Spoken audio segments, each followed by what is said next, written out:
Hello, Tessa. Just wanted to read something to you, which is a poem that I think Mommy and Mama will probably read to you on Christmas Eve, but I thought maybe if I read it to you, that maybe then you could listen to it any time you wanted to.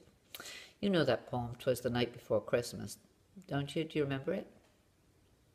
You do? Okay, ready? This doesn't have any pictures in it because I think you have the book at home that has the pictures in it. So you could have the book and just listen to the words. Are you ready? Okay. "'Twas the night before Christmas, and all through the house not a creature was stirring, not even a mouse. The stockings were hung by the chimney with care in hopes that St. Nicholas soon would be there." St. Nicholas was Santa Claus. The children were nestled all snug in their beds, while visions of sugar plums danced in their heads.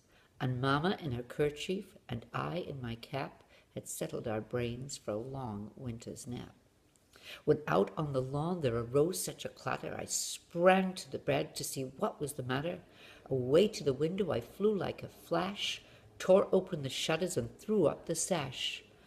The moon on the breast of the new-fallen snow gave the lustre of midday to objects below, when what to my wandering eyes should appear but a miniature sleigh and 8 tiny reindeers.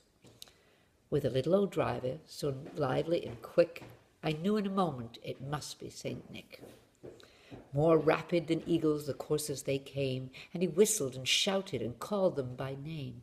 Now Dasher, now Dancer, now Prancer and Vixen, on Comet, on Cupid, on Donder and Blitzen. To the top of the porch, to the top of the wall, now dash away, dash away, dash away all.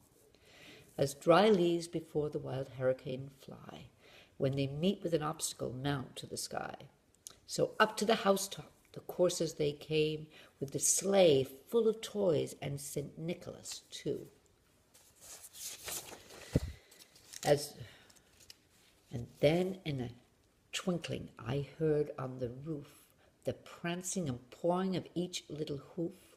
As I drew in my head and was turning around, down the chimney St. Nicholas came with a bound. He was dressed all in fur from his head to his feet, and his clothes were all tarnished with ashes and soot. A bundle of toys he had flung on his back, and he looked like a peddler just opening his pack.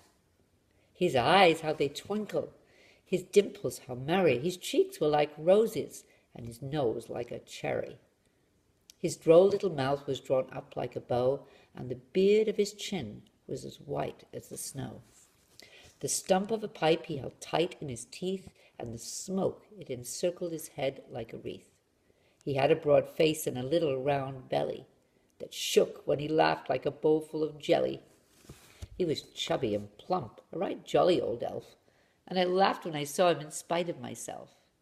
A wink of his eye and a twist of his head soon gave me to know I had nothing to dread. He spoke not a word, but went straight to his work. He filled all the stockings, then turned with a jerk, and laying his finger aside of his nose, and giving a nod, up the chimney he rose. He sprang to his sleigh, to his team gave a whistle, and away they all flew like the down of a thistle. But I heard him exclaim ere he drove out of sight, "Happy Christmas to all, and to all a good night." Bye, Tessa. See you soon.